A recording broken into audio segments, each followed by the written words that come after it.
Hey Rebels, Coach Willem here, and today I wanted to talk about mechanics of the traditional deadlift.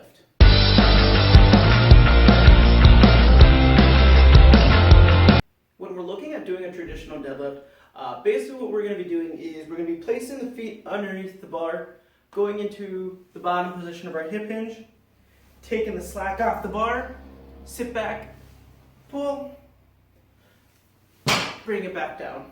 Now, when we're looking at the deadlift, there's a lot of things that can go wrong. First thing is the low back rounds out. Now, the issue with having a rounded back during your deadlift is it could cause potential harm. So we're not getting the abdominals engaged, we're not getting the erector spinae and all the posterior muscles in the back engaged. We're allowing it to be weak in that bottom position. So we always want to make sure that we're going through a nice neutral spine as we go up through that deadlift. So another issue that goes wrong in the deadlift is hand position. So when we're looking at hand position, there's three different techniques that we can use in the hand position. We can use a pronated grip, alternate grip, and a hook grip. Each one has its own benefit. It's just depending on where you're at. As a beginner, you should always begin in the pronated grip. Now, as time progresses and the load gets heavier, we can go into that, then we can go in that alternate grip.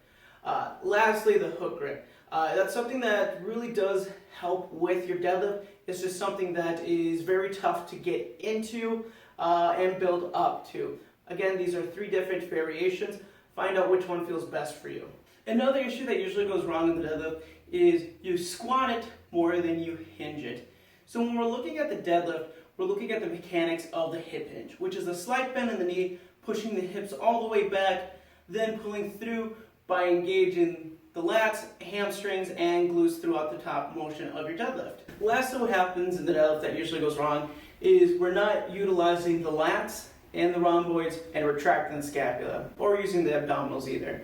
So oftentimes when you see a lifter going up, sometimes if they're not engaged with the lats, they'll have a rounded back in the position. They'll have a rounded back as they're going up through the motion of the deadlift.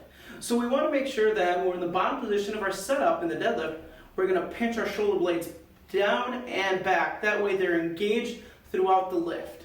Alright guys, so hopefully that can help you with deadlifting. If you have any questions, go ahead and feel free to leave us a message.